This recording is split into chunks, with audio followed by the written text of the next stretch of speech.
What is that colorful bit of cloth waving from that giant pole in front of the post office? Does it do anything? Does it mean anything? Is it art? My name is Anna Wittenberg, and my Gluck Fellow project is Fly Your Flag High. Flags have been used for communication and/or identification for hundreds of years. And though the uses have changed over time, flags are still prevalent in our landscape today. Of the many uses of flags throughout history, there are three overarching categories. The most common are patriotic flags, such as the national flag like the US flag, or the United Nations flag, or even sports team flags like a flag for the Lakers. Then there are decorative flags like the one your neighbor might fly a month before Easter and not take down until Halloween. And then there are flags used for communication, like the checkered flag at a NASCAR race, or a flag advertising great deals at a cell phone store. Now for a little history. Flags use symbols to communicate, historically not words to represent something. Therefore, you could understand it if you didn't read. The first flags were used on a battlefield to help identify which army a soldier belonged to. An early iteration of such a battlefield flag was the sashimono, which was a small banner fixed to a pole that was mounted to the soldier's back, historically worn by soldiers in feudal Japan. Another early application of a flag, which would belong to the communication category opposed to the patriotic, was the surrender flag. This was typically a white flag that you would wave in the air to signal, "I give up!"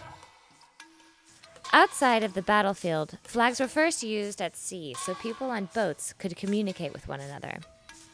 Without Morse code or cell phones, these maritime signal flags used special colors and designs to enable communication of things like, "I am altering my course to starboard," or "My vessel is stopped and cannot move forward." Or, each flag could be used to represent a letter of the alphabet so you could spell out a specific message. Countries did not begin using flags to identify themselves until a little over 200 years ago. The first country to use a national flag was Denmark. Now we're going to look at a couple nations' flags and talk a little about their history and symbolism. The American flag has 50 white stars and 13 red and white stripes. The 50 stars represent the 50 states of the United States of America, and the 13 stripes symbolize the 13 British colonies that declared independence from Great Britain. In the U.S. flag, white signifies purity and innocence, red, hardiness and valor, and blue is the color of the chief, which signifies vigilance, perseverance, and justice. Now let's check out the U.S.'s southerly neighbor's flag, the Mexican flag. This flag is green, white, and red.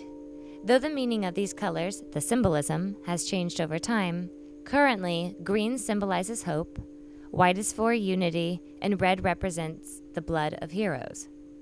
The coat of arms in the center depicts an eagle eating a rattlesnake perched on the nopal, prickly pear, cactus, which sits on a rock coming out of a lake.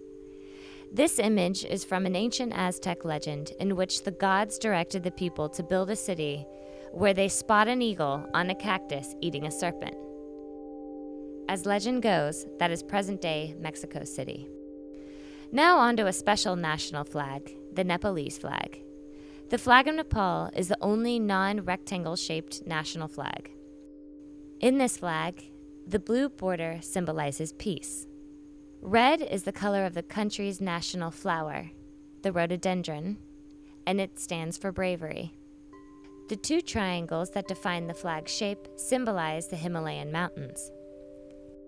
And the sun and the moon are symbols of permanence, to reinforce the idea that Nepal will be there forever. The last flag we will look at today is a Union Jack, which is the flag of the United Kingdom. King James of Scotland had inherited the English and Irish thrones and united the three kingdoms into a union in 1606. These three regions were united into one kingdom, so this flag is the combination of the three flags of England, Scotland, and Ireland. That concludes the discussion portion of my Gluck Fellow workshop, Fly Your Flag High. May the flags be with you.